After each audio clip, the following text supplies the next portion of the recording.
You're not going to believe this, but I'm off somewhere in the north of England to go and look at an original 1927 Brough Superior SS100 Pendine racer.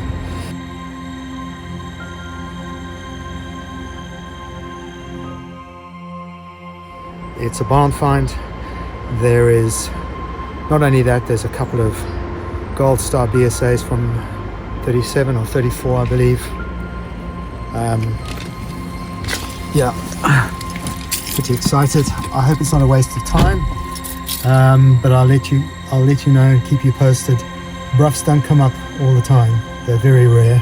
It's an expensive business, these things, and you have to be very cautious about what you look at and what you would consider purchasing. So let's see how we go. But in the meantime, I'll see you on the other side. Hopefully they'll allow me to take some pictures in there, and I can take you on the journey through how you find things like these in sort of motorcycle hoarders. Good. So see you later. You have no interest in sort of selling any other bits and pieces, or? Well, I will sell certain things off because we can't do it all. My goodness. I'll walk you around. Oh, those are all girders. Yeah. Do you mind if I squeeze through here? All girders. This is like Norman's rare guitars. I haven't got much crap, to be quite honest with you. I'm trying to look for something cheap and horrible. Incredible. There's not much that's cheap and horrible. Oh my god. The works tank. So that's a spare tank. That's the spare tank. It's just a little innocent Velocet tank over there. Oh my god, that's beautiful. What about this? Oh, that's one of David's racers. This is a Venom, but it's a Thruxton, a Venom Thruxton. How much do you think you've got in here in total? I mean, because obviously I haven't looked at all of them. Jesus, look at these things. This is a 250, or it can be a 350 Jap motor, made just after the war for racing. But all the firms, because there were no racing engines for 250s and stuff, but all the firms that could have made them had gone by then. Yeah. After the war, they all closed. You know, they've been doing war work and the rest of it, and they never opened up again as little motorbike places. You can understand why, though. Right? So there's another one of these, and it's called the Phoenix Jap. Yeah. Right? I've only ever seen 2 motors of these. You know, I bought them. Oh, it's good. Isn't it? Oh, man. That's a rare engine. Yeah, isn't it? They made about 30, and I don't know how many they sold. Yeah? Isn't she Matisse, beautiful? that's also a Thruxton head on it. Beautiful. That is a Marnie Superlight made by Dave Kay. It's the only one in the world. MV Marnie Superlight. That is, look at my hand. Yeah, every part that you'd really wish for on an MV, it's got. It's all there. It's got. What a stunning Look at the trouble I've just gone over just for the damper. There's an Excelsior Manxman. Right, that's a Manxman.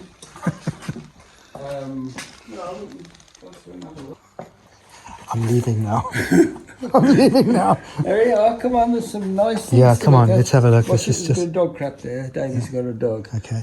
Eventually you get to an age where, you know, the bikes are starting to become too heavy and too tall.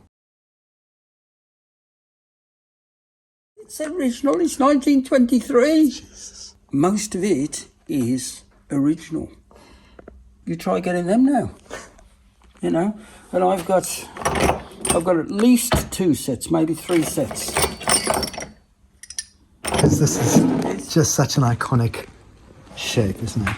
Because this is definitely looks original. It's standard on most oil tanks, even after the war. They weren't specific to the Brough. No. Oh, okay. Hey, Brough bought in everything. I know. They made very little themselves. This is not part of the sale. No, not part of the sale. That was 20,000 quid.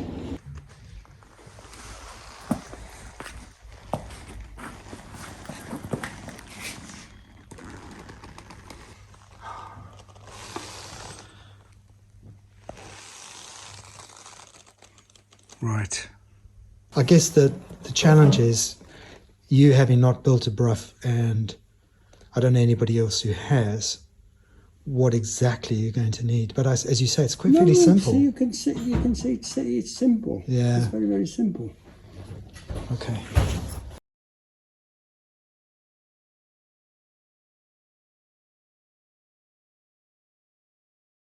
After my experience with the so-called Pendine Brough, as you saw, the gentleman who's personally responsible for guiding me in the right direction invited me up to come and see what real Brough looks like. Well, this was an interesting trip indeed. Unfortunately, I wasn't able to video anything to share with you. He has major security concerns. He has, I think, 15 of them. So that's not exactly going to be something he wants to share out there. And I completely understand that. Yeah, my first sight of a Brough was pretty amazing. They're quite big. They're bigger than I thought. They're extremely beautiful. What an incredible visit. So much learnt. I'm not sure whether I can ever afford one. So onwards to the next adventure. Good morning everyone, and welcome back to the channel. As you can see, I'm driving. It's 5:30 in the morning and I'm heading up to Liverpool. Decided to turn up the heat at my restoration a little bit and get some rather interesting motorcycles for the next project. The first one is, it's red, traditionally red, and that would be the Ducati 916. Yes folks, I'm picking up the real thing, and I can't wait. I'm really excited. But on top of that, I've got a bonus, because while we were discussing what I was going to do to this motorcycle, he then asked me if I would be interested in doing a restoration for him on another motorcycle, a Moto Guzzi Le Mans Mark 1, which is probably one of the first cafe races that were ever designed in 1976 or 1978. It has a cult following amongst the Guzzi fans, so you'll tag along as we get to them, bearing in mind I've still got to finish the VFRs, then I've got to finish the Norton, which is roughly being sprayed, so it's a matter of getting the wiring together and the engine put back together again. So there's a bit of work to do yet. So I'm delighted that the channel has brought a lot of people to my restoration. And I think we've got into a new era where the values have got so high now that the collector is demanding originality. We approach a restoration like a fine art restorer would, where you would tackle only the bit that's damaged and blend in that portion into the original component as best as possible. In fact, even adding in certain patina in order for it to blend properly. So you have to know what you're doing. Luckily for us, this is what we do all day long. So stick with the channel. I'll see you in a bit, and as we get into Liverpool, I've got another 3.5 hours to go. So very excited. Here we are. We finally got to the two bikes, the beautiful Guzzi Le Mans Mark 1 and the 916, and we're here with the original owner Gordon and his son David. And in the description of the sale of this bike, you said you'd ridden it to Switzerland, is that right? But it's not known for its comfort, is it? Riding this, being used to that sort of cramped position, Yeah. there's no problem with this. Really, I've heard it's actually not as bad as people make them out to be. I know, I mean, I feel quite comfortable. If I was younger, I'd still have this. I'd still keep it. How did the den happen, We mate? were in the chatting, or came out and sat on this, and their mate got on the back, and they pretended to ride it, you know, swaying from side to side. Yeah. And he lost it. And that handlebar did that. Oh, it went onto the bar. Yeah. So it wasn't a crash as such. It was a stationary crash. Stationary crash.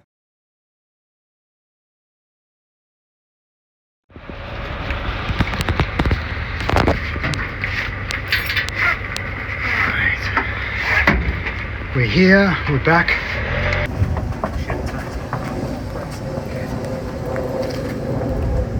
Come on, Houston. That's Italian.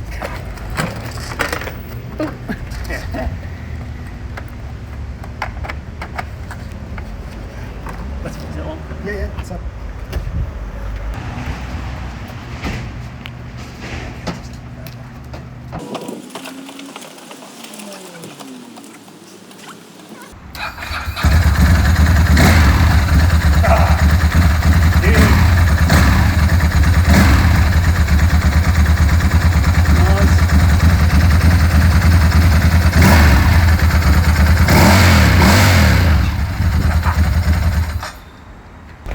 Liverpool and back in a day. I bought this for Jamie. He's the one that went, oh yeah. Yes.